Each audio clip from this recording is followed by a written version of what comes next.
Vale, pues si os parece empezamos. Buenas tardes a todos y a todas. Es un placer poder compartir con todos vosotros esta tarde el webinar titulado Resuelve tus dudas legales. Como ya sabéis, lo va a impartir don Lorenzo Pérez, abogado y presidente de Fidelitis. Como bien sabéis también, los más veteranos y los socios nuevos que se están incorporando poco a poco, hace ya bastante tiempo que Fidelitis colabora con ANSED. Queremos cerrar esta serie de webinars, que esta es la última, con algo más interactivo, donde podamos expresar todas nuestras dudas. Aunque Lorenzo nos ha ido explicando y nos ha dicho muchas cosas, así todo siempre nos queda alguna puntillita o alguna cosa más por aclarar. Uno de los retos que nos planteamos cuando empezamos como Junta fue poder dar apoyo e información básica legal a todo aquel que contactase con el grupo de trabajo legal.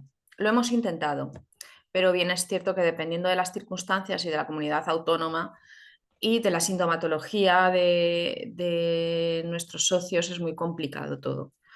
Así que nada, sin más dilación, dejamos a Lorenzo. Bueno, empezamos esta conversación, Lorenzo y yo, con todas las preguntas y las dudas que me habéis transmitido. Quitamos las cámaras, quitamos el sonido y cualquier cosa que queráis decir me la vais diciendo por el chat, si os parece. ¿De acuerdo? Pues nada, Lorenzo, allá vamos. Muy bien, Antes, hace un rato te he hecho spoiler, pero se han ido añadiendo cosas desde esta mañana, muy bien. ¿vale?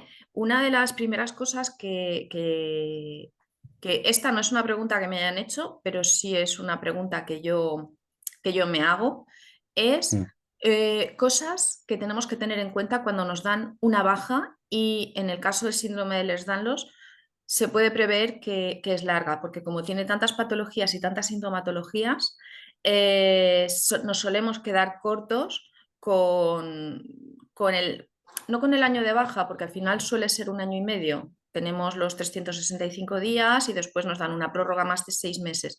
Pero es ahí en esos 6 meses donde ya tenemos el problema, cuando se supone que pasamos un tribunal que vamos a por la incapacidad y ahí nos vuelven a echar para atrás. Entonces, si preveemos que va a ser una baja larga, ¿cómo podemos evitar esto?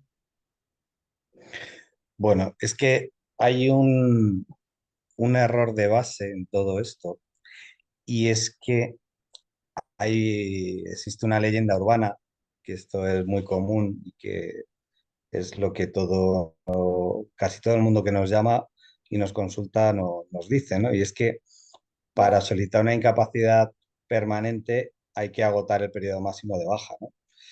Eh, no es necesario. La incapacidad permanente hay que solicitarla cuando no exista una previsión en el corto plazo de recuperación de la capacidad laboral plena. Y en vuestro caso, pues es complicado. Y en muchas otras patologías, pues igual. Entonces, no es necesario agotar los periodos máximos de baja porque normalmente, y en enfermedades raras como la vuestra, los periodos máximos de baja terminan en alta. Entonces, al final lo único que has hecho es perder el tiempo. Correcto. Lo que hay que analizar en cada caso es qué tenemos en cuanto a secuelas y limitaciones hoy en día, qué tratamientos estamos siguiendo, qué tratamientos hemos agotado y si se prevé una recuperación vía cirugía o vía tratamiento de la capacidad laboral plena. Si no es así, se puede solicitar una incapacidad laboral en cualquier momento, incluso trabajando, porque hay gente que no se puede permitir estar de baja y cobrar el 70%. Entonces, o porque cobra el 70% o aun teniendo el 100% por su convenio, porque dentro de su trabajo cobra variables que están variabilizados a la venta, por ejemplo, o a las propinas, o llámalo X, ¿no? Entonces, hay gente que tiene que seguir haciendo un sobreesfuerzo descomunal para seguir trabajando para poder mantener los ingresos para dar de comer a sus hijos o a su familia, ¿no? Entonces, no hace falta ni siquiera estar de baja para solicitar una incapacidad permanente. Lo que hay que analizar es lo que os he dicho, si las secuelas y limitaciones que tenemos son o no reversibles en el corto plazo. Corto plazo es máximo 18 meses. Si no es así, podemos solicitar ya una incapacidad permanente. Y si pasado un tiempo y nos lo han concedido, estamos recuperados porque ha salido un nuevo tratamiento, porque una cirugía que estaba pendiente nos la han hecho y nos ha recuperado la movilidad o lo que sea, pues perfecto, nos quitarán la pensión y seguiremos trabajando con nuestra capacidad laboral plena, pero eso no suele pasar, por desgracia. Entonces, como no suele pasar y no es previsible, pues lo que hacemos normalmente de agotar los periodos máximos de IT es una pérdida de tiempo. Es que justo la otra noche tuve, esto es algo mío personal, ¿no? Tuve una reunión de amigas y tengo ahora a dos de ellas en situación de que tienen cáncer, las dos, y una de ellas está ahora mismo, está esperando pasar el tribunal para que le den la incapacidad y justo le acaban de detectar otro cáncer de mama. Y claro, yo le estaba, como yo esto más o menos ya hemos hablado en bastantes ocasiones y lo voy sabiendo, y una de ellas, de mi grupo de amigas es abogada, y ella decía, no, no, no, porque lo tienes que agotar, porque si ya te han propuesto para la incapacidad, y le decía, no, no, no, ojo, que te pueden dar el alta. Entonces es lo de la leyenda urbana que tú No estabas, es que, no es que te lo puedan dar, es que te es la que van a dar. el 97% de las solicitudes de incapacidad permanente acaban en alta. Entonces, eh, es un porcentaje muy, muy elevado de la gente que, aun agotando la IT, le dan el alta. Porque, primero, porque es un filtro que están aplicando y es, bueno, pues ya el que realmente lo necesite, que me reclame. Y es un filtro que obviamente les está funcionando, porque hay muchísima gente, más del 70% de la gente a la que se le deniega no reclama. Y ahí están los que mm, estaban de baja con una enfermedad leve, una patología leve, y los que realmente tienen una patología grave, como puede ser la vuestra, ¿no? Entonces, nos meten a todos en el mismo saco y ese filtro es el que le está funcionando, porque son pensiones que se están ahorrando. Están Al, ahorrando. al no darte una pensión, pues tú sigues cotizando y es todo ese dinero que en pensiones que se están ahorrando. Y fíjate si es leyenda urbana que hasta una abogada amiga tuya que no controlará sobre estos temas, No, no, porque no, hay es de civil. muchísimos abogados, claro, hay muchos abogados que obviamente no han oído las leyes, pero no son especialistas en todas las materias, que esto también pasa mucho, pues te puede dar una recomendación que es errónea. Esa es errónea. Eso es un No, no, no. error. Es un Claro, error de base. ya tuvimos este tipo de conversación, iba yo conduciendo, íbamos en el coche y quedábamos en el coche, una de mis amigas que tiene cáncer y ella, y me decía que no. Le decía yo, bueno, que sí, que lo que tú digas, que tú eres la abogada, pero tú me dices que no, pero yo te digo que sí. No es Entonces, necesario. Lo que hay que hacer es analizar cada caso. correcto. O sea, porque a lo mejor en el caso concreto de tu amiga sí que hay que esperar, porque a lo mejor está en mitad de un tratamiento oncológico que no ha finalizado y puede que recupere su capacidad laboral. En tratamientos oncológicos es una de las patologías que más posibilidades tienes, como hay tantos que se curan, de Ujú. recuperar tus capacidades laborales, a lo mejor no plenamente, pero sí con bastantes posibilidades de recuperación alta, a lo mejor no en el espacio de tiempo máximo de la IT, pero sí a lo mejor en un espacio adicional de otros 6 meses o algo por el estilo. Entonces, ahí sí que hay que ver, por ejemplo, qué tratamientos se han agotado, cuáles están siendo practicados en la actualidad y ver si realmente se pueden revertir esas capacidades laborales. Pero la mayor parte de las patologías graves y crónicas y degenerativas, pues ya sabemos que no van a acabar así. Correcto. Entonces, como ya lo sabemos, no hace falta esperar Esperar. a agotar. Y en cualquier caso, lo que hay que hacer es lo que os digo siempre, y me diréis toda la vida, un traje a medida de cada individuo, de cada paciente, para saber si en su caso concreto hay que esperar o se puede ya solicitar la incapacidad permanente. La mayor parte de los casos se puede solicitar ya. Vale, me entra ahora una pregunta del chat, por el chat, que es una que tengo más adelante, pero ya que la tengo aquí, así no pierdo el Mm. hilo. Cuando quieres pedir baja por otra enfermedad, es decir, cuando estás de baja y te dan el alta y pides baja por otra enfermedad una vez que ya se ha agotado la baja larga del INS, Mm. casi nunca la dan, te piden, te dicen que es la misma enfermedad. Esto estamos Sí. acostumbrados a verlo. ¿Qué podemos hacer? Básicamente no podemos hacer nada. Bueno, aquí lo que hay que hacer es impugnar el alta médica, por lo menos expresar el desacuerdo. Eh, la impugnación administrativa, pues es muy sencilla, no estoy de acuerdo porque no he recuperado mi capacidad laboral y si no nos atienden, que no nos van a atender en el 99% de las ocasiones, pues ir a la vía judicial. En la vía judicial, dependiendo del caso, es verdad que las altas médicas son complicadas de revertir porque los jueces, al no ser médicos, salvo que lo acompañes muy bien de un peritaje y haya errores graves en el alta, pues no se suelen posicionar muy de cara del paciente, suelen dar más la razón a la administración. Pero sí que es cierto que la impugnación del alta médica nos viene muy bien si vamos a seguir un proceso de incapacidad permanente. ¿Por qué? Porque no hace falta ser solo bueno, sino parecerlo.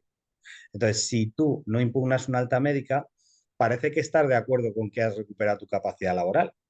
Y si estás en mitad de un proceso o vas a iniciar un proceso de incapacidad permanente, el que estés trabajando y no te opongas a esa alta médica significa que estar de acuerdo con que, como dice la administración, estás para trabajar, Vale, y diciéndolo de ahora, forma llana y sencilla. Entonces, lo que hay que hacer es, si no estamos de acuerdo porque no hemos recuperado nuestras capacidades laborales, es impugnar ese alta médica. Algunas lo que suelen alegar es la derivada. Son, sobre todo, cuando pedimos una baja relacionada con aspectos psicológicos o con otras patologías o secuelas similares, pues lo que dicen que son derivadas de la patología principal que es por la que te la dieron. Otras veces no tiene ningún sentido lo que dicen.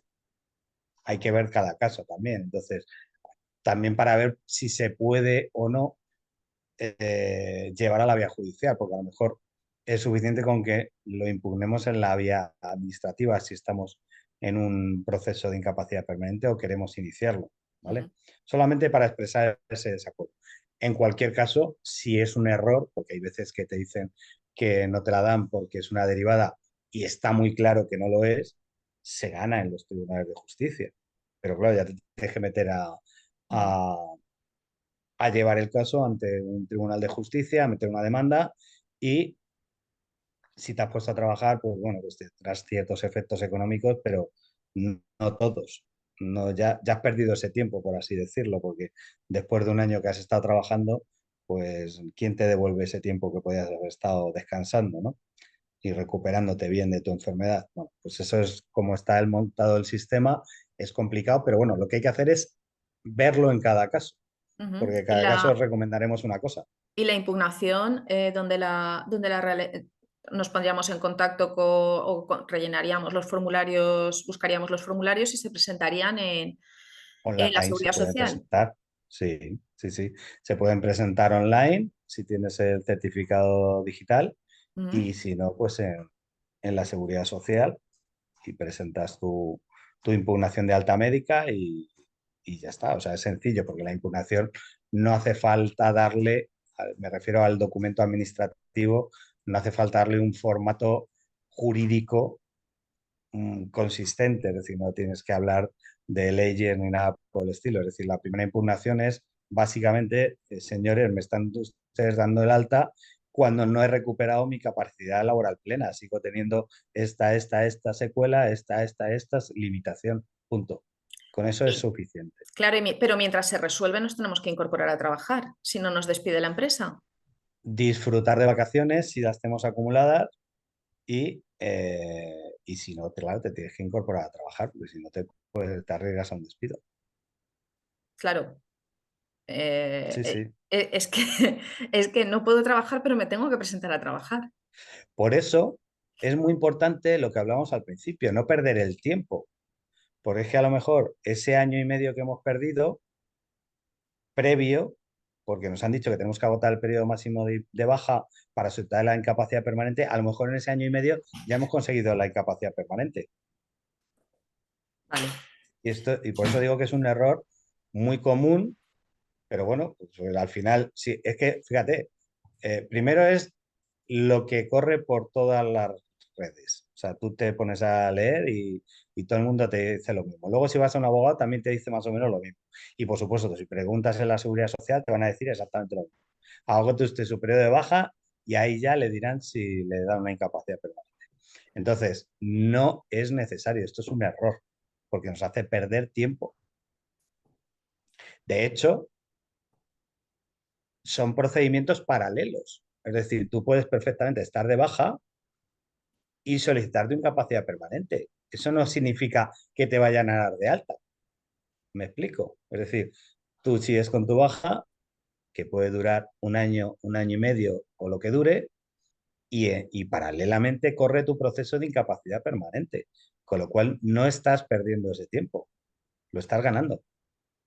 correcto. Lo que pasa que por la experiencia, porque la que recibe a todas las socias las preguntas y que las deriva y criba y demás, soy yo, muchas veces a los enfermos les cuesta mucho dar el paso de reconocer, porque ese es el primer paso, ¿no? Reconocer que estoy enfermo y que no voy a poder volver a hacer en principio, una vida laboral plena. Entonces, hablar de incapacidad es como que nos pone un poco los pelos de punta, igual que pedir el grado de discapacidad.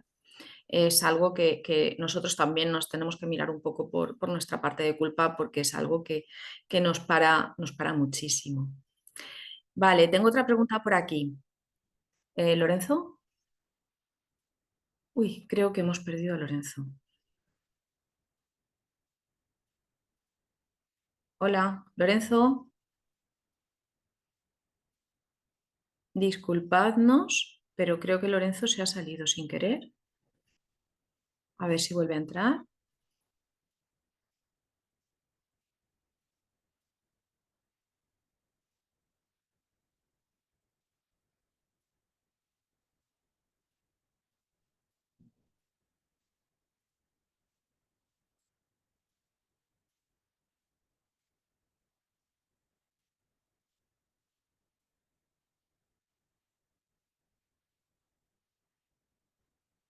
¿Me estáis escuchando todos?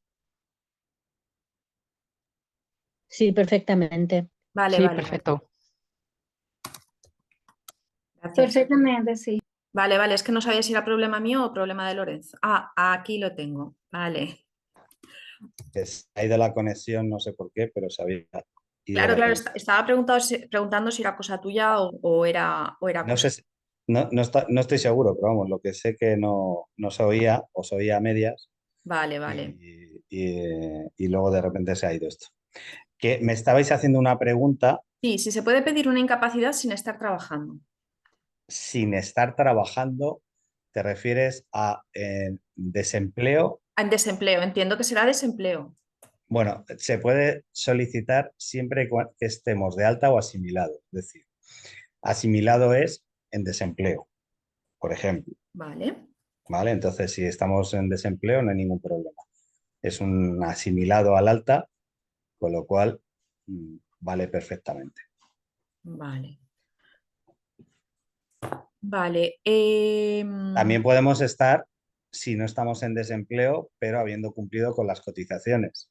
Vale, si cumples con las cotizaciones también. Sí, es decir, si en un momento dado no estamos trabajando, pero hemos cumplido con las cotizaciones mínimas, podemos perfectamente solicitar una incapacidad permanente. Vale. Eh, ¿Cuánto tiempo se debe esperar para pedir la revisión de la incapacidad cuando te la deniegan? Tengo la permanente y busco la absoluta. La última vez me lo negaron hace unos 4 meses Y desde entonces tengo 3 nuevos informes muy buenos que me acaban de conceder la discapacidad del 65% sin revisión. Bueno, se puede iniciar con la tramitación, salvo que expresamente te diga lo contrario en la resolución, en el momento en que tengamos o un agravamiento de las patologías por las que nos la denegaron o concurran nuevas patologías, salvo que expresamente en la resolución ponga que no es posible una revisión hasta pasado X tiempo. Aún siendo así, hay casos en los que puedes solicitar una revisión siempre y cuando efectivamente se pueda demostrar que la capacidad laboral se ha mermado mucho. Es decir, imaginaos, quien no te la va a poder revisar es la administración, pero si tú has perdido la capacidad laboral de forma repentina, por así decirlo, o de forma acusada en los últimos meses, tú puedes solicitar una incapacidad laboral. Primero la baja, porque has perdido tu capacidad laboral, y a continuación la revisión del grado de discapacidad si lo que tenías era una total y ahora la te corresponde una absoluta. ¿Vale? Pero bueno, hay que igualmente mirar cada caso, porque lo normal es que te manden una resolución en la que indiquen a partir de cuándo es revisable. Lo que pasa que eso se entiende que es revisable por parte de la administración. Vale, ¿Vale? vale. Hola, tengo 53 años, soy autónoma y estoy de baja desde hace 6 meses por rotura del labrum. No puedo trabajar sentada por mi hiperlaxitud. Mi cirujano no me recomienda operarme por mi hiperlaxitud, pero no puedo hacer una vida laboral activa. Para el día a día, una vida laboral activa el día al día. El día a día sí me permite una vida de abuela, descansar, comer, tareas de la casa y poco más. ¿Qué opciones tengo siendo autónoma? ¿Podría optar al subsidio de mayores de 52 años en caso de agotar la baja y el cese? Bueno, los autónomos tienen casi, por no decir todos, los mismos derechos que, por lo menos sobre el papel, que los empleados por cuenta ajena desde hace unos años. Es verdad que digo sobre el papel porque luego es verdad que se les pone muchas más pegas que a un empleado por cuenta ajena. Pero, mmm, ¿por qué no pedir una incapacidad permanente? Es decir, la de 52 años, claro, eso no está limitado para personas que hayan trabajado por cuenta ajena, es únicamente una limitación de ingresos y de edad. Pero se puede perfectamente revisar si no puedes trabajar, pues hay que ver qué trabajo desarrollabas hasta ahora y ver si es viable una incapacidad permanente, porque a lo mejor te corresponde una incapacidad permanente, aunque seas autónomo, que a los autónomos también se les conceden y se les conseguimos incapacidad permanente. Es verdad que les ponen más pegas, ¿vale? Pero la legislación no hace discriminación ya ahora mismo sobre si eres autónomo o trabajador por cuenta ajena. Lo que hay que atender es a las secuelas y limitaciones, Vale. ¿vale? Tras 180 días de baja me han denegado la incapacidad y me han dado el alta. Ya he reclamado y me vuelven a dar el alta, lo que hablábamos antes. Pero en la carta me dicen que puedo solicitar otra baja. Se la he pedido a mi médico de cabecera y me ha dado para 200 días más. Y estamos a la espera de que el INS diga algo. ¿Esa baja se podría ampliar más tiempo a los 200 días o sería el máximo? Una vez se cumpla este tiempo, ¿puedo volver a solicitar la incapacidad o una nueva baja remunerada? Entiendo que aquí la respuesta sería empieza a pedir ya la incapacidad. Por lo menos analizarlo. O sea, lo de pedir la incapacidad, que os digo que no es necesario agotar el periodo máximo de IT, es para analizarlo, porque habrá casos en los que es conveniente esperar y otros en los que no, en los que se puede solicitar ya. Muchos, y más con vuestras patologías, suele ser que se puede solicitar ya porque no tienen recuperación prevista en el corto plazo. Lo que a lo mejor hay que trabajar son los informes, etcétera, etcétera. El periodo máximo de baja son 545 días, entonces si tienes 180 más 200 son 380, pero ya te podrían dar hasta los 545 días más bajas, pero eso ya dependerá de tu médico de cabecera y de la inspección.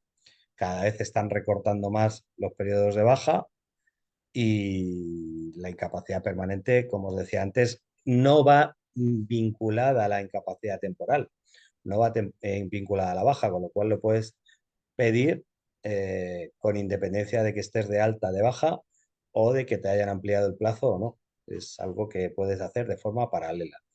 Lo que hay que es analizarlo antes para ver si es factible hacerlo ya. Vale. En unas semanas acudiré a la evolución por discapacidad en Madrid. Tengo numerosos informes médicos de distintos especialistas, pero en ninguno de ellos hay una descripción de mi situación general, a nivel de movilidad o de estado de salud en el día a día, sino que cada uno toca su especialidad. ¿Debería pedirle a mi médico de cabecera que, al tener acceso a todos los informes por separado, elabore un informe que recopile mi situación de evaluación?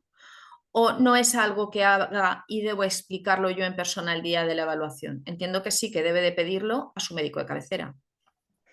Si no lo hacen los especialistas, que lo haga el de cabecera, claro. O sea, todo lo que sea eh, secuelas y limitaciones tienen que estar reflejadas lo más fielmente posible en nuestros informes. Si lo hace el especialista, mejor. Si no lo hace el especialista, nos vale el de cabecera, que tiene una visión global de todas las especialidades, ¿no? Entonces, eh, que no lo hace ninguno, pues nos toca explicarlo o llevar un perito más adelante en la vía judicial. Pero lo ideal es que alguien, y sobre todo si es público mejor que privado, nos informe sobre las secuelas y limitaciones en conjunto en nuestro día a día y digo público preferentemente porque para la vía administrativa no suelen tener en cuenta los informes privados, pero también nos valdrían de cara a una posible vía judicial. Es decir, los informes privados también valen para la vía judicial.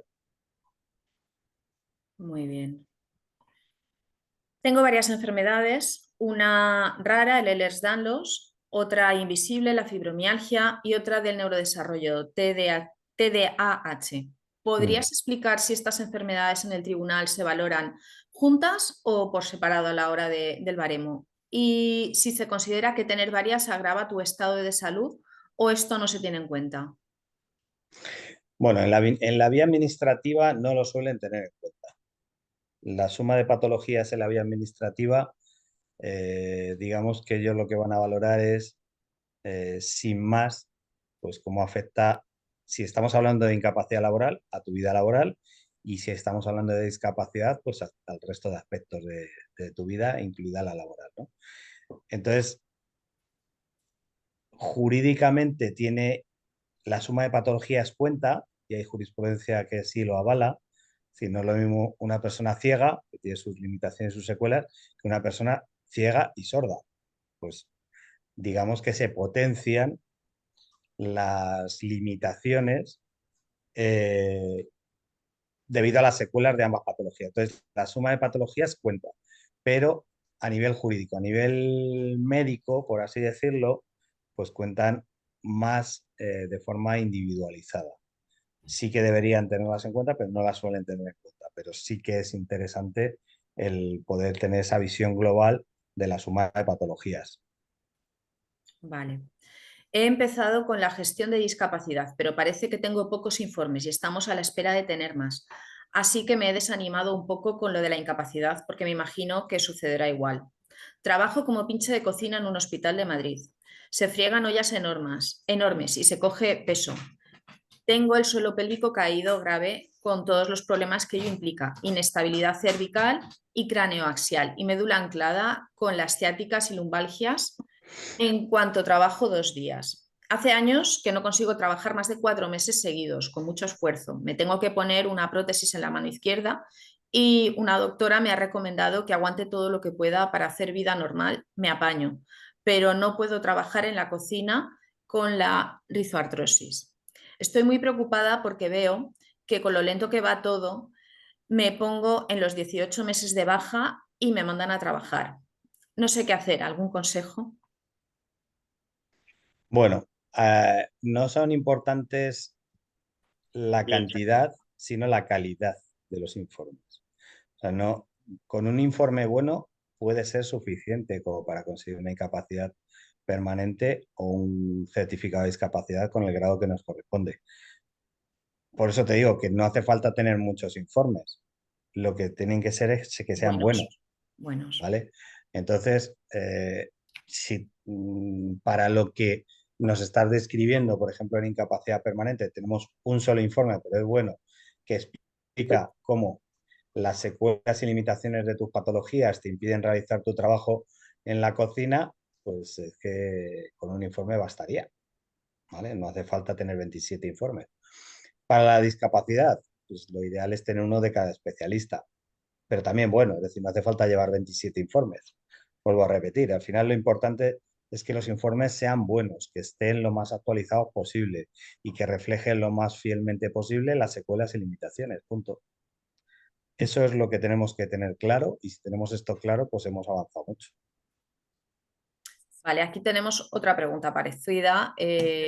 Una compañera que se está planteando la incapacidad permanente. Es profesora de secundaria desde el año 2000. En septiembre del 24 cogió una baja médica que en principio fue por fibromialgia y que todavía no tenía el diagnóstico definitivo de síndrome de Ehlers-Danlos. Su idea es prolongar la baja el máximo tiempo posible y más adelante solicitar la incapacidad permanente. Porque tiene el sistema nervioso sensible, tiene disautonomía, está en seguimiento en endocrino, con el endocrino por alteraciones en el hipotálamo y el hipofisario y en terapia psicológica desde 2024. También tiene un síndrome de sensibilidad central, por lo que no soporta los ruidos, luces, olores. Tiene muchos vértigos y lo que más le preocupa es que si en los próximos meses nota alguna mejoría, ¿cómo puede justificar que aún así no está en condiciones de volver a trabajar en la enseñanza?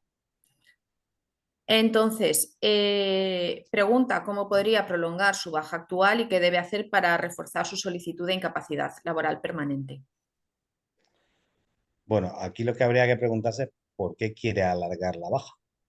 Claro, Es decir, si lo que quiere realmente y necesita y tiene claro es que va a acabar con una incapacidad permanente, pues nos volvemos a los inicios de la charla. O sea, al sí, final solemos tener en la cabeza que hay que alargar al máximo las bajas para poder pedir una incapacidad permanente, pero vuelvo y repito, es un error de base. O sea, no tenemos que alargar las bajas con ese, por lo menos con ese interés o con ese objetivo. La baja es el periodo máximo que nos ofrece la administración para recuperarnos de nuestras patologías y recuperar nuestra capacidad laboral plena. Esa es la definición del periodo de incapacidad temporal. Entonces, si en ese periodo vamos a recuperarnos un poquito, porque claro, si no estamos trabajando, nos podemos cuidar más, nos recuperamos un poquito, estamos un poquito mejor y más en enfermedades a las que el estrés, etcétera, etcétera, le puede afectar más, pues claro, vamos a estar mejor de baja y hemos generado una cierta mejoría, pero en el momento en que volvemos a trabajar, volvemos en picado, ¿no? Entonces, si eso ya lo sabemos, ¿para qué alargarlo? Si no, es que vamos a terminar en un alta. Es que no sí, tiene sentido. Es decir, la recuperación de la capacidad laboral no tiene que ser momentánea, tiene que tiene que ser ser una definitiva. reversión de las secuelas y limitaciones que nuestras patologías nos producen. Es decir, el ejemplo más claro es, por ejemplo, una persona que padece epilepsia y con un tratamiento se le paralizan La sintomatología. claro, todos las ausencias, eh, to- todo el proceso se estabiliza y entonces ha recuperado su capacidad laboral plena porque ya no tiene episodios en los que pierde el conocimiento ni nada por el estilo, ¿no? Eso es una enfermedad que con tratamiento se ha estabilizado y recuperado la capacidad laboral plena. Pero hay muchas otras que, aun con tratamiento, digamos que has mejorado, pero no has recuperado la capacidad laboral plena, que puede ser vuestro caso. Sí. Vuestro caso, obviamente, pues puedes mejorar, con reposo, con tranquilidad, etcétera, con el tratamiento. Pero la mayor parte de los casos no recuperas la capacidad laboral plena. Entonces, ¿para qué alargar ese estado de incapacidad temporal? No tiene sentido, si es que no vas a recuperar la capacidad laboral plena.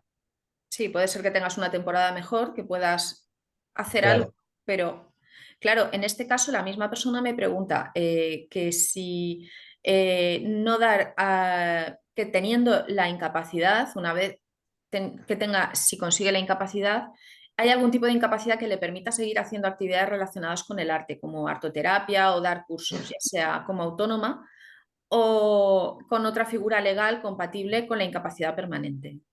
A partir de que obtenemos la incapacidad, esto ya depende de lo que cada uno quiera. Hay veces que nos corresponde una absoluta, que es incapacidad para todo tipo de trabajo, y otras veces que, aun correspondiéndonos una absoluta, nos planteamos seguir con una cierta actividad porque mentalmente nos viene bien y entonces hay que enfocarlo hacia una total. Entonces, la total es compatible con otra actividad diferente en tareas principales, aquellas por las que nos han concedido la pensión. Claro, si lo hacemos como autónomo, obviamente le podemos hacer muchas cosas, es decir, hay que registrarse en el epígrafe adecuado, no te vas a registrar en uno que sea totalmente incompatible con la pensión, etcétera, etcétera. Entonces, una vez que conseguimos una pensión, si lo que queremos es trabajar, imagínate, oye, no quiero trabajar toda la jornada, porque con una pensión del 55% ya tengo un ingreso, pero quiero seguir trabajando porque mentalmente me va a venir bien y quiero seguir trabajando en algo que a mí me guste, a lo mejor relacionado con lo que antes trabajaba, pero no directamente puede ser lo mismo, es decir, no puede seguir siendo profesora de secundaria, porque Ujú. entonces la van a retirar Sí, la pero sí, pensión, sí puedes dar pero clase a adultos, por sí ejemplo. puede hacer otras tareas que habría que identificar cuáles de Ujú. las que quiere y cómo. Si es como autónomo, mejor. Si es como empresa, todavía mejor, porque es más difícil de que corra riesgo su pensión. Pero sí que se pueden hacer muchas cosas una vez obtenida una pensión. Por eso es muy importante establecer ese diálogo entre paciente y abogado para ver cuáles La o mejor cuáles opción. son las mejores opciones dentro de las posibilidades que hay. También la misma persona me pregunta, ¿qué médicos y especialistas deberían hacer seguimiento para que sus informes respalden mejor mi caso? Entiendo que sería un buen perito, No, vamos a ver. O sea, aquí ¿no? dos cosas. Los especialistas eh, que te están tratando son los que tienen que darte los informes. Es verdad que la mayoría de los informes médicos pues están enfocados al seguimiento del paciente, o seguimiento médico del paciente, con lo cual son muy técnicos, están enfocados al diagnóstico y al tratamiento, pero no hablan de secuelas y limitaciones. Lo que hace un perito, o sea, lo ideal es que ese médico, que por ejemplo el otro día dio una formación a médicos del Hospital Clínico de Barcelona para cómo ayudar a sus enfermos, a sus pacientes, a redactándole los informes con las cosas que necesitan Ujú. los pacientes. Sobre todo, evitando cosas que sabemos que les perjudican, ¿vale? El problema es que los médicos no tienen esa formación, no tienen formación jurídica. Entonces, es imposible que si tú le pides un informe a tu especialista para conseguir una incapacidad permanente, realmente te redacte el informe como tú lo necesitas. Es muy complicado. Por eso, lo ideal es que, en base a un informe que tengas del especialista, le digamos, mira, aquí añádeme esta palabra, o quítame esta otra, o añádeme al final esta frase, ¿vale? Eso Ujú. es lo ideal. Si no conseguimos eso, pues efectivamente, y aun consiguiendo eso, efectivamente, en la vía judicial, un perito nos puede ayudar mucho porque un perito lo que hace es una, digamos, traducción médico-jurídica de nuestros informes médicos y se lo va a explicar al juez, que tampoco tiene ni idea de medicina. Entonces, le va a hacer esa traducción médico-jurídica para explicarle por qué te corresponde una incapacidad permanente. Pero lo ideal es que tengamos buenos informes, yo sé que no es fácil, porque ni nosotros sabemos transmitir como pacientes lo que necesitamos, ni los médicos, cuando le pedimos un informe sobre incapacidad, por ejemplo, o discapacidad, saben exactamente lo que nos tienen que reflejar. Por eso es importante que alguien experto os diga, mira, de este informe que tienes, me sobra esto, me falta esto. Y tú ir a tu médico especialista que te quiera ayudar y decirle, mira, solo me tienes que tocar estas dos palabras de todo el informe. ¿Sabes que esto nos está pasando en Comunidad Valenciana, que es donde yo vivo? Que yo hace poco pedí un informe para mi hija al especialista y ahora mismo aquí en Comunidad Valenciana hay que pedirlo todo por sede electrónica en el servicio de atención al paciente. Y ellos ya lo gestionan al médico y te lo mandan por correo certificado. Con lo cual, cuando tú recibes ese informe, que lo recibes ya pegadito de tiempo, recibes ese informe, volver a hablar con el médico para decirle, eh, retócame esto, retócame aquello. Yo no sé Sí, si lo en todas sé. las comunidades autónomas está siendo lo mismo, pero por lo menos aquí en Comunidad Valenciana sí. Cuando es para retocar, cada vez te ponen más pegas. Por eso hay veces que os digo que hay que acudir a la medicina privada, por desgracia, para que lo que no nos... Porque es que no, tampoco les dejan, están poniéndoles cada vez más pegas para incluir elementos subjetivos en los informes. Entonces, eh, ellos saben que las secuelas existen, pero como son muchas veces subjetivas, no quieren reflejarlas y en el mejor de los casos hablan de el paciente refiere y cosas por el estilo que la traducción que hace la administración es el paciente se inventa. Eh, entonces, nosotros tratamos de formarles y decirles lo que tienen que poner, pero claro, lo que dices tú, hay veces que les coartan y esta es una forma de hacerlo. Oye, si quieres un informe nuevo, pídelo por aquí y ya te lo mandaremos. En las citas es más fácil, obviamente. Claro, Y si no, pues hay que buscarlo a través de, por desgracia, la medicina privada, que al final es el mismo médico que trabaja en la pública y en la privada. correcto, correcto. A ver, otra sociedad. Tengo una discapacidad del 65% que me otorgaron en el 2022, pero no definitiva. Con una fecha, tengo que renovarla este año, en junio.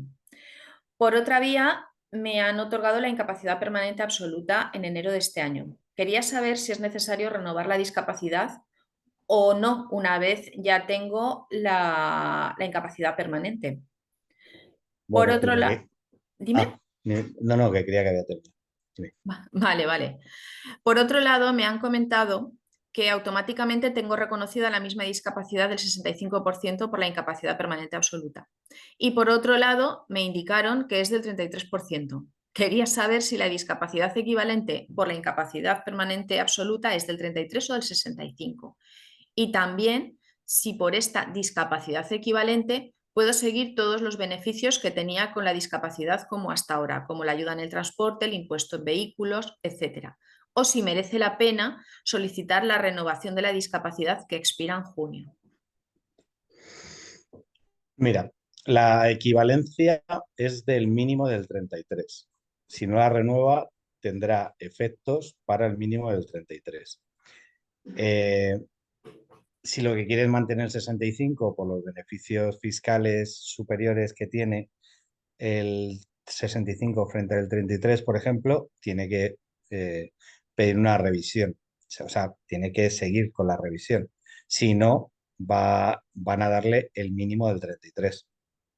Entiendo que si te dan el mínimo del 33, si tienes reconocida una discapacidad, una movilidad reducida, si no pasas la revisión, también te quitarían la movilidad reducida. Claro.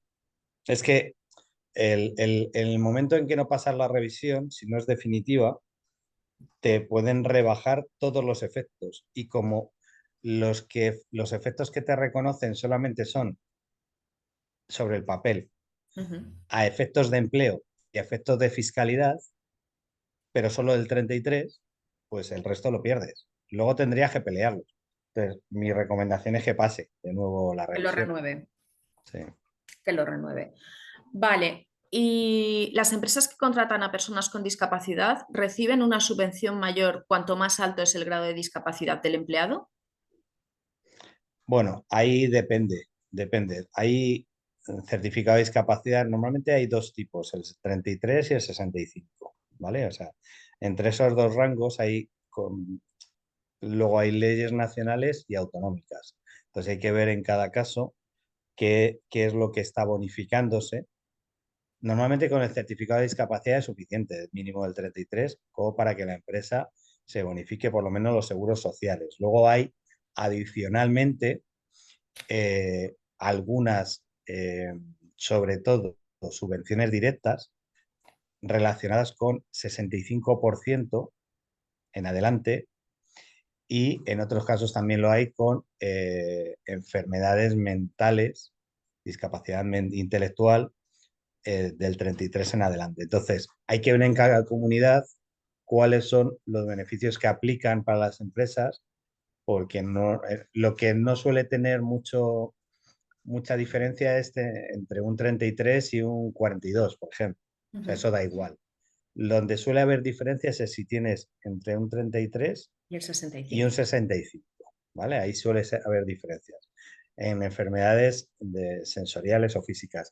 En discapacidad intelectual, en algunos casos aplica también a partir del 33, ¿vale? Pero bueno, hay que ver también lo que te digo. Hay comunidades autónomas que además de las leyes estatales de bonificación de los contratos para la promoción del empleo en personas con discapacidad, tienen subvenciones directas en función de si tiene un grado superior o no, ¿vale? Vale. A ver, otro caso. Mi caso es una baja de 2 años por lumbalgia crónica. Tiene espondilitis anquilosante y discopatía con lístesis. Y sacralización, cervicales, compresión, osteofocitos en lumbar como en cervical, túnel carpiano en mano derecha y el síndrome de Ehlers-Danlos. Le dan el alta en su momento, pero no tenían los resultados de la resonancia cervical, solo tenía la lumbar, causa original de la incapacidad, y le denegaron por no llegar a las limitaciones para su puesto de trabajo, que es operaria en una fábrica de alimentación. Su duda es si se la denegaron, es que se la denegaron y no le llamaron nunca a pasar por el tribunal. Entonces, ¿hay casos así o se considera que el INS no ha hecho todo el procedimiento correctamente teniendo en cuenta que les informé de los informes de reumatólogos a la seguridad social, tanto públicos como privados, de urgencias, y le ponen como tratamiento que no tiene que coger peso y evitar estar de pie parada? Bueno, Posteriormente, tras el alta, le dan una nueva baja por un trastorno ansioso-depresivo que ya venía a la par con este diagnóstico y ha estado un año más con la baja. Al año le vuelven a dar el alta. Bueno, entiendo que lo primero que tenía que haber hecho es haber reclamado, si no ante el silencio administrativo, podrá volver a reclamar. Bueno, ante el silencio administrativo no, si se lo han denegado sin pasar, tenía que haber presentado un recurso. de hecho, se puede hacer todavía, ¿eh? Aunque sea extemporáneo, se puede presentar una reclamación previa extemporánea, eh, porque efectivamente ha habido una resolución que desde la pandemia cada vez prolifera más, y es sin pasar el tribunal médico, están saturados, y entonces, bueno, pues al final lo que están haciendo es resolver por informes. Lo que pasa es que están, digamos, limitando los derechos del paciente. Eso se alega tanto en la reclamación previa como en la demanda. En la reclamación previa no suele tener efectos porque se suelen ratificar en la denegación, pero sí tiene su nivel de incidencia en la vía judicial, ¿no? Eh, Se puede todavía reclamar extemporáneamente, ¿eh? Aunque haya pasado el plazo de los 30 días, etcétera, etcétera, ya hay jurisprudencia que avala que se pueda reclamar, aunque haya pasado un año, da igual. Entonces, si quiere, se lo podemos revisar para ver si le corresponde o no, porque el que no le hayan dado la incapacidad permanente por no haber pasado al tribunal médico no es motivo suficiente como para que se la concedan. Aquí lo que hay que evaluar igualmente son secuelas y limitaciones. Si son susceptibles de incapacidad permanente, pues el hecho de que no haya pasado al tribunal médico es, digamos, un agravante que el juez va a estimar por el hecho de que no ha podido ni siquiera expresar sus dolencias, sus limitaciones, sus secuelas, y aún así le han denegado la prestación. Pero no significa que automáticamente se la tenga que conceder. Lo que hay que evaluar es si con esos informes que tiene es susceptible de conseguir una incapacidad permanente. Vale, vamos, a nosotros nos pasó en el caso de mi hija que nos dieron un 10% de discapacidad directamente, y ya fue cuando me puse en contacto con vosotros y vosotros presentasteis la previa. A los 4 meses nos estaban llamando del tribunal y nos dieron el 37% de discapacidad con los mismos informes que habíamos presentado. Claro. Entonces, a la socia que me ha hecho la pregunta, doy fe de que eso funciona. Funciona. Claro, y es que al final se valen de que la mayoría de la gente pues no conoce ni los procedimientos, ni la legislación, y es normal, ni la jurisprudencia. Entonces, pues si al final si la administración me ha dicho que no, pues será que no. Sí, sí. Vale, otra consulta. Tengo 22 años cotizados, pero mis últimos 7 he sido autónomo, cotizando el mínimo. Ahora solo trabajo 6 meses al año y no estoy obligado a ser autónomo. Estoy preparando informes médicos, ya que me estoy dando cuenta que ya que estoy dando cuentas desde el 2017 para poder solicitar alguna prestación o minusvalía. No sé si me interesa o no me interesa seguir cotizando estos 6 meses que trabajo, aunque sea el mínimo. Bueno, hay que ver qué vida laboral tienes para saber si es necesario o no que sigas cotizando. Claro, Porque tiene hay una... 22 años cotizados. Sí, pero tiene que haber cotizado un mínimo de 5, por supuesto que lo cumple, pero en función de la edad que tenga, Sí, tiene que haber cotizado un mínimo de años adicionales. sí, los 5 Entonces, últimos. entonces, y los, Creo que son los 5 últimos, ¿no? no, puede que sean más. Es decir, depende de la edad. La edad que tenga Vale. menos 20 dividido entre 4. Y eso le va a dar los años mínimos que tiene que haber cotizado. Y además, una quinta parte de esos años mínimos que tenga que haber cotizado los tiene que haber hecho dentro de los últimos 2. Con lo cual, hay que ver por eso la vida laboral para ver si le merece la pena o no seguir pagando autónomo. O sea, todo esto es que es muy de detalle, hay que revisar Sí, todo hay que revisarlo para, todo. Exacto. para poder darle una respuesta correcta. O sea, te digo los datos que hay que revisar, Sí, sí, sí. pero luego hay que verlo en detalle. Vale, de las que me han ido haciendo ya por el chat, con las que tenía preparadas ya te las he pasado. Me gustaría preguntar si es posible si te deniegan la discapacidad cuando se vuelve a volver a reclamar. Sí, si te deniegan la discapacidad, ¿cuándo la puedes volver a reclamar? Si te deniegan la discapacidad, ¿cuándo se puede volver a reclamar? Es decir, Me si dicen te que deniegan no, ¿cuánto tiempo tengo que esperar para volver a hacer la solicitud? Bueno, es que depende. Si te la han denegado y te correspondía, estamos hablando de discapacidad, no de incapacidad Sí, laboral, ¿no? discapacidad. Que es que a veces lo confundimos. Bueno, discapacidad, en cualquiera de los dos casos, lo que hay que hacer lo primero es un estudio de Reclamarlo. viabilidad. Estudio de viabilidad, porque a lo mejor han metido un mogollón de informes que te perjudican y por eso te la han denegado. Eh, o has hecho las entrevistas mal y por eso te la han denegado. O como por ejemplo el caso de tu niña, pues efectivamente hizo una valoración inadecuada y hay que meter una reclamación previa. Eso es lo primero, no hay que esperar.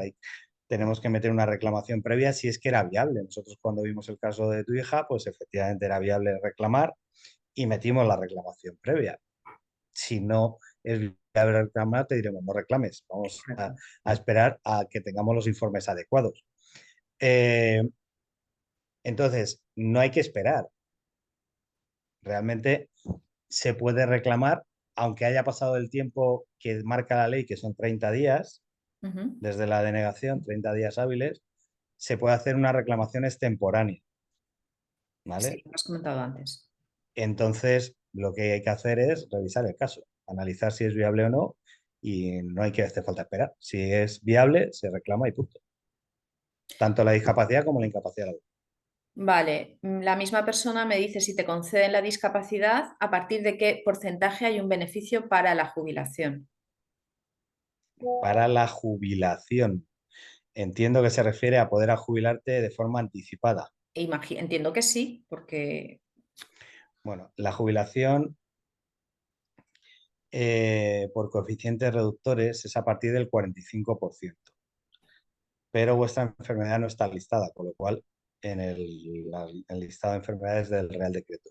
Sí que es cierto que lo que hay que hacer es, si es viable, en función de los informes, asemejar la enfermedad o las patologías que padezcas a otras que sí que estén listadas, porque el espíritu del Real Decreto es beneficiar a aquellos pacientes que padecen enfermedades que pueden acortar su esperanza de vida. Entonces, hay muchas que no están listadas y que aún así acortan la esperanza de vida y por eso se le da ese beneficio a la hora de jubilarte de forma anticipada con el 100%. Y eso es a partir del 45%. vale, vale. Continúa esta persona diciéndome que está en procedimiento, el tribunal le dio el alta sin IP en noviembre del 24 y está en procedimiento judicial para reclamarla. Y no le permiten darse de baja por bloqueo. Y si se da de baja, no le pagan. ¿Esto es legal? Pues creo que como nos has explicado antes, sí es legal. Por bloqueo, entiendo que se refiere a que la inspección no le permite al médico de cabecera Que le dé, darle que le más dé la baja. bajas sin que pase por ellos. Bueno, es que es el sistema que han montado. Es Sí. verdad que como ha habido mucho, entre comillas, cachondeo con las bajas, que te las daba el médico de cabecera porque eras amigo del médico de cabecera en el pasado, ahora ya no, pero en el pasado como pasaba esto, es verdad que pasaba esto en algunas ocasiones, pues han metido igualmente a todos en el mismo saco y entonces a aquel que se la merece de verdad, pues le han cortado el grifo. Y entonces estamos pagando justos por pecadores. Sí que es legal, es decir, está montado así el sistema. Lo que hay que hacer es, pues en este caso, o impugnar el alta médica cuando se la dieron, si está en plazo o no, o demandarlo, ir a la vía judicial. Habría que ver en cada caso cómo está. Claro, ya está en proceso judicial y dice esto que Pero esté para la ya. incapacidad permanente. Sí, Y lo que claro, está diciendo es que quiere la baja paralela porque no está para trabajar. porque no está a trabajar. Claro, esto se produce por lo que estoy diciendo y también por haber agotado el periodo máximo de baja, que vuelva a lo mismo. Es decir, Sí, si a lo mejor hubiera iniciado el proceso de incapacidad permanente hace 18 meses, no se encontraría con este problema ahora, podría seguir de baja. claro, dice, Pero ¿perjudica o beneficia esto para el proceso judicial? el Entonces, que el estar trabajando.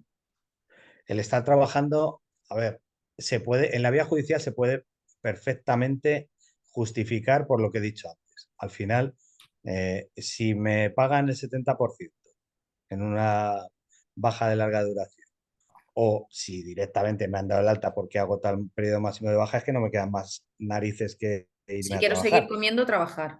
Efectivamente, entonces eso bien explicado ante el juez lo compra perfectamente. Tu abogado se lo tendrá que explicar bien y con argumentos para que el juez efectivamente entienda que la gente tiene que comer. Y entonces no es un obstáculo. Es un obstáculo en la vía administrativa porque la administración, como os decía antes, cuando ve a alguien de alta, ve a alguien trabajando y pide una incapacidad permanente, dice, pues si estás para trabajar, sigue trabajando. Pero la vía judicial no te va a perjudicar o no debería perjudicar. Ujú. Claro, aquí otra compañera. Llevo 15 meses de baja pendiente del tribunal médico a partir de finales de mayo. Puede darse el caso de que me llegue una notificación o SMS del INSS informándome del alta sin que me valore el tribunal. ¿Qué hay que hacer Sí. en estos casos? Si te llega el SMS, poner la reclamación. Bueno, tiene que llegarte la resolución, porque la resolución sin más, o sea, el SMS sin más, no es una notificación fehaciente. Entonces, hay que esperar a la resolución o descargártela si tienes certificado electrónico para meter reclamación previa siempre y cuando sea viable. pero da igual que hayas pasado o no el tribunal médico. O sea, que la resolución por informes cada vez se está poniendo más de moda para aliviar el trabajo de los funcionarios y es verdad que están limitando los derechos del paciente, pero bueno, que la administración digamos que le da un poquito lo mismo. Al final lo que están haciendo es, bueno, nos dan una herramienta más para que podamos reclamar en la vía judicial, pero tampoco es algo definitivo. Es decir, el que hayan resuelto por informes no significa que directamente nos corresponda la incapacidad permanente. Ujú. Otra compañera, si un especialista indica en su informe que tienes importantes limitaciones en la vida diaria, pero no especifica cuáles, ¿este informe me sirve para pedir la discapacidad? Bueno, es dentro de la carta a los Reyes Magos, pues sería algo subsidiario. Es decir, si no me puede explicar cuáles son esas limitaciones, pero por lo menos me dice que tengo muchas limitaciones, pues no está mal. O sea, dentro de lo que sería la carta de los Reyes Magos, pediríamos que la desarrollase. Claro, Pero bueno, dentro de lo malo no está mal. Es de los informes que no están mal. claro, dice, y después dice, pero ¿y si me especifican los síntomas, pero no las limitaciones concretas? Pues igual, es decir, al Estamos en final lo mismo. si estamos hablando, o sea, dentro de la carta a los Reyes Magos nosotros pedimos de lo mayor a lo menor. Pedimos lo mayor para que luego se queden en punto intermedio. Si nos ponen todo lo que queremos, pues genial. Que se queden en la mitad, pues algo es algo. Es más que si solo te pone el diagnóstico y el tratamiento, ¿vale? O sea, la carta a los Reyes Magos incluiría la descripción de las secuelas y de las limitaciones completas. Pero si dentro de todo eso pues te pone, tiene importantes limitaciones para su vida diaria y estas son sus secuelas, ni tan mal. Vale. Por otro lado, la misma persona está de baja por sacroilitis crónica, también tiene Ehlers-Danlos, fibromialgia, síndrome de fatiga crónica y me pone puntos suspensivos. Imagino que irá con el pack completo. ¿Es posible que esto no lo tengan en cuenta en el tribunal? ¿Es posible que esto no lo tengan en cuenta en el tribunal de incapacidad al ser el motivo de la baja solo la sacroileitis? El tribunal para la incapacidad permanente, Sí. no tiene nada que ver. Es que la incapacidad temporal es una cosa y la incapacidad permanente es otra. De hecho, son departamentos que aun estando dentro de la seguridad social no se comunican entre ellos. Vale. Es decir, lo que van a valorar en la incapacidad temporal es el motivo principal de la baja, ¿vale? El que hayan reflejado, y para la incapacidad permanente el conjunto de patologías, secuelas y limitaciones de esas patologías. Entonces no tiene nada que ver. O sea, está muy bien que le hayan dado la baja por un motivo, pero para la incapacidad permanente lo que tienen que valorar, aunque luego no lo hagan, Ujú. es el conjunto de patologías, secuelas y limitaciones de todas ellas. Vale. Hola, estoy en paro, he agotado las ayudas posibles y no cobro nada. Estoy diagnosticada de hiperlasitud desde 2011, pero ahora me están mirando en las últimas pruebas que me han pedido para ver si también tiene el síndrome de Ehlers-Danlos, el tipo hiperlaxo, entiendo. ¿Puedo solicitar ya la incapacidad para que no se me demore en el tiempo y poder aportar las pruebas cuando las tenga?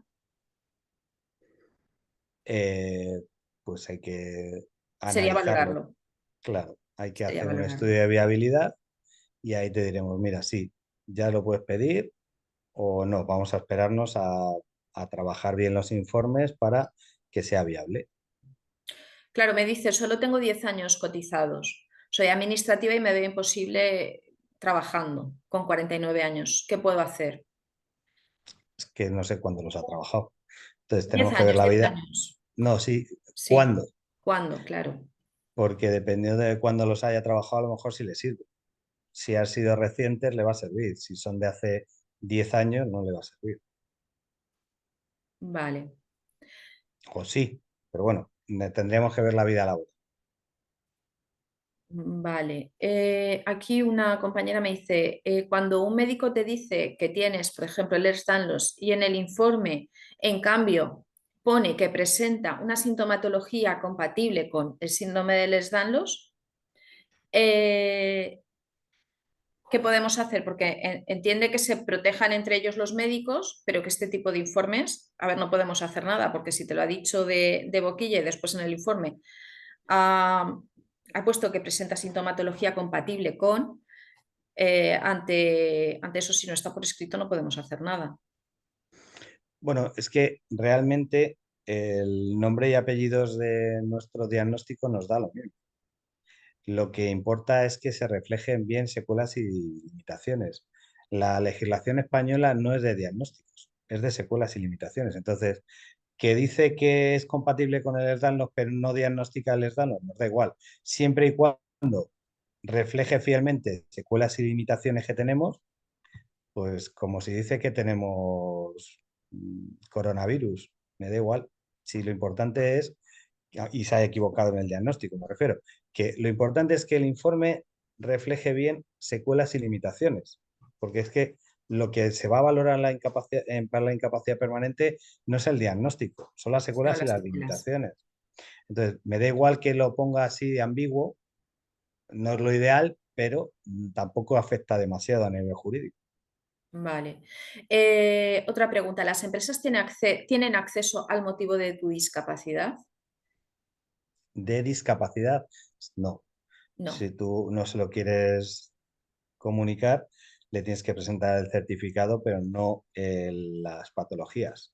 Claro, lo dice a relación de lo que has dicho antes de que hay subvenciones específicas por contratar a personas con enfermedades mentales, por el tema de las enfermedades mentales. Pero entiendo que Bueno, es que eso eso va ya, avalado por si tú, informes. esto es como cuando quieres optar a una subvención por pertenecer a la religión islámica, pero quieres que no se coarte tu derecho tu, eh, a tu derecho fundamental a libertad de religión, ¿no? Entonces, tú tendrás que definir en este caso si quieres optar o que tu empresa opte a una subvención por una discapacidad intelectual concreta, si la tienes, tienes que demostrarla.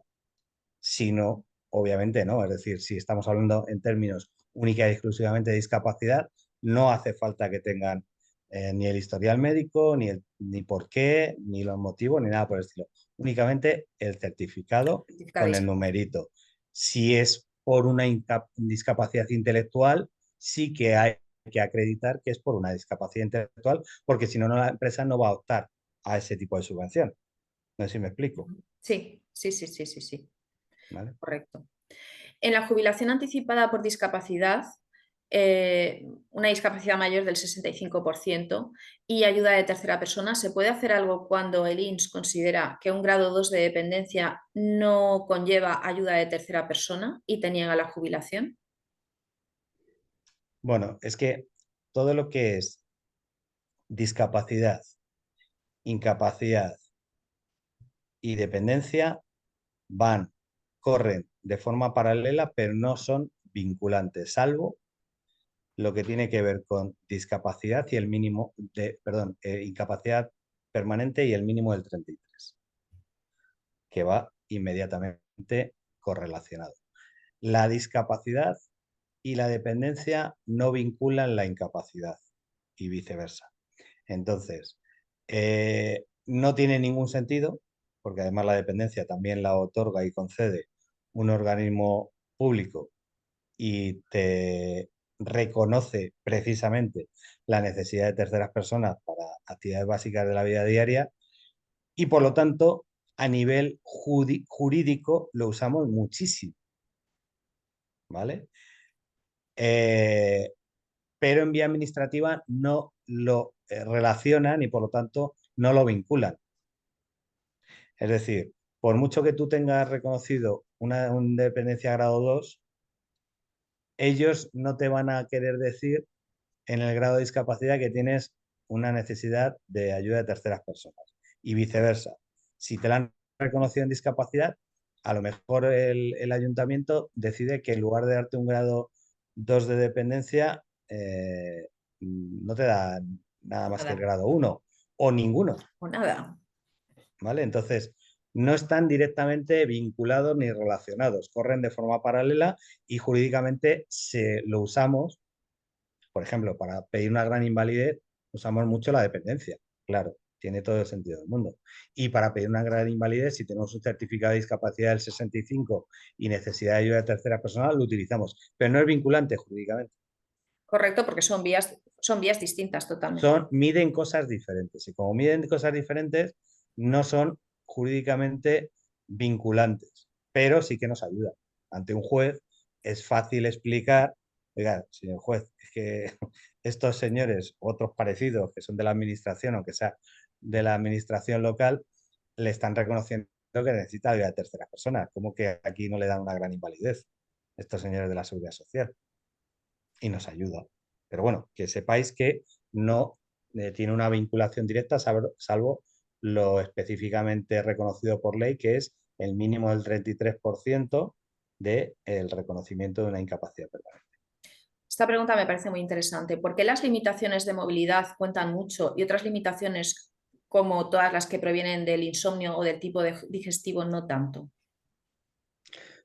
Bueno, al final yo creo que tiene más que ver con lo cultural que con otra cosa, ¿no? Al final todo lo que es visible se mide mejor y más, y todo lo que es invisible pues se tiende a minimizar, a subjetivizar y por lo tanto lo aplican de inferior con inferior modo o menor baremo, con lo cual yo creo que tiene que ver eso con... Es verdad que esto va cambiando, va evolucionando a mejor, porque cada vez se habla más, por ejemplo, de las enfermedades mentales, de cosas que antes no se hablaba ni siquiera se reconocía, como la fatiga crónica, como la fibromialgia ya está muy avanzada. Pues ahora se habla de COVID persistente y empezamos a ganar eh, sentencias de COVID persistente, pero hasta hace nada la gente pensaba que esto era una coña, ¿no? Pero lo mismo que la fibromialgia hace 10 años, Sí, o la correcto. fatiga crónica, o el síndrome químico múltiple y cosas por el estilo, ¿no? Entonces, todas estas enfermedades que tienen una componente o pueden tener una componente subjetiva porque tienen menor nivel de estudio o porque tienen más componentes psicológicos que otras, pues, o subjetivo, pues al final se valora menos. De momento va evolucionando, pero se valora menos que las tangibles, las visibles. Vale, aquí una compañera se ve que ha entrado tarde porque me dice, es cierto que según el tribunal tiene más o menos en cuenta los informes médicos privados, lo hemos dicho antes, mejor los de la Seguridad Social, pero si no los tenemos, los privados, podemos hacer algo con ellos. Los privados tienen el mismo peso, tienen que tener el mismo peso en la vía judicial. En la vía administrativa casi no los van a considerar, salvo en determinadas enfermedades, como por ejemplo las oftalmológicas, pues si vas a una clínica de reconocido prestigio, como puede ser el IMO o Sí. Navarraquer, los de Asturias, los Fernández de Asturias y tal. O sea, hay 3 o 4 clínicas oftalmológicas que en cuanto lo ven en la administración le da la misma validez que, que a Que un si informe fuese del servicio. oftalmológico de la administración. Pero en la mayoría de las patologías no los pasan por alto y solo se fijan en los públicos. Pero en la vía judicial tienen el mismo peso, tienen que tener el mismo peso. Vale, sin tener un mínimo de 5 años cotizados y tras una negligencia médica se pierde la capacidad de trabajar. Y tras un proceso penal le han dado una gran invalidez. ¿Qué sabemos de este tipo de casos? ¿Cómo se puede hacer para demostrar este tipo de caso y acceder a una gran invalidez sin haber cotizado? Sin haber cotizado lo suficiente. Hay que ver qué edad tenía, porque no hace falta cotizar un mínimo de 5 años si tienes menor de 31, por ejemplo, Vale. ¿vale? Entonces hay que ver cuál es la edad del paciente en este caso, que ha sufrido esa negligencia, y luego te pueden dar una pensión de invalidez que se llama, no habiendo cotizado lo suficiente, y se llama pensión no contributiva de invalidez, que es otra, es la no contributiva de invalidez, que se concede a partir del 65% de discapacidad. Entonces, hay que ver el caso concreto para saber de lo que estamos hablando de en lo que concreto. estamos. Porque ya digo, si eres menor de 31 años, no es necesario haber cotizado 5 años. Eso es para mayores de 31 años. Vale, y ya la última. ¿Qué requisitos tengo que cumplir para que me den una paga por discapacidad si no puedo trabajar? Paga por discapacidad. Lo de paga por discapacidad, a mí es que me suena ya un poco al, al pasado, pero es verdad que realmente, si a lo que se refiere es a no teniendo suficientes cotizaciones, obtener una pensión no contributiva, que entiendo que será eso, Entiendo que sí. entiendo que se refiere a eso porque lo otro sería una incapacidad laboral. Entonces, si se refiere a eso, es a partir del 65% de discapacidad. Y son unos 8.000 euros al año dividido en 14 pagas, 564 euros al año por ahí, por 14 pagas. Y si tienes el 75% de discapacidad o más, se complementa con un 50%, con lo cual cobras unos 800 y pico euros. Esa es la pensión no contributiva de invalidez, que se llama, por la discapacidad. Si a lo que se refiere, porque te digo porque muchas veces nos vienen estas consultas y creemos que es esto, pero luego resulta que es una Sí, son, incapacidad permanente. son muy Entonces, generales, son preguntas muy generales sin entrar en materia, sí. claro, entonces, si lo que se refiere es tengo una enfermedad discapacitante, porque se suele hablar así, que es incapacitante, pero bueno, eh, y estoy trabajando, lo que te corresponde es una pensión por incapacidad permanente, que es otra cosa diferente. Y ahí hay que ver el grado que te corresponde, todo esto que sabemos sobre la incapacidad laboral permanente.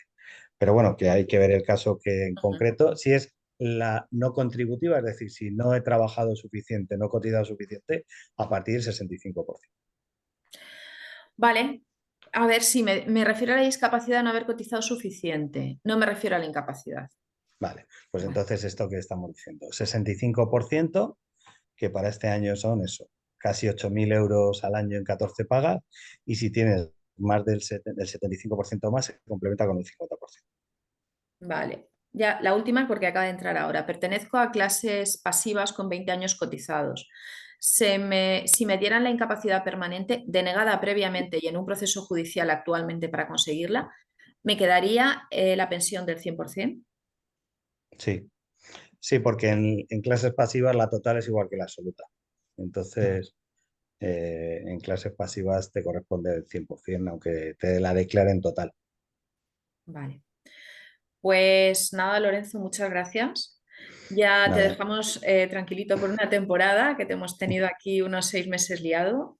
Muchas nada, un gracias placer. siempre por vuestra disposición, porque la verdad que a mí por lo menos me tratáis estupendamente y las referencias que me vienen de las socias es que también. Así Procuramos. que muchísimas gracias y bueno, pues estamos en contacto. Pues un placer y nada, hasta la próxima. Y, si y todos los que tenéis casos por ahí que están en el aire, pendientes, etcétera, pues yo lo que os animo es a que hagáis ese estudio de viabilidad para ver si os corresponde o no. Y si os corresponde, pues ya decidís si seguís adelante o no con nosotros, pero por lo menos que sepáis si os corresponde o no. Correcto, correcto. Pues muchísimas gracias, Lorenzo, lo dicho. Pues lo dicho, un placer. Igualmente, que Y vaya hasta bien. la próxima, Hasta luego, igualmente. adiós. Chao, hasta Buenas luego. tardes.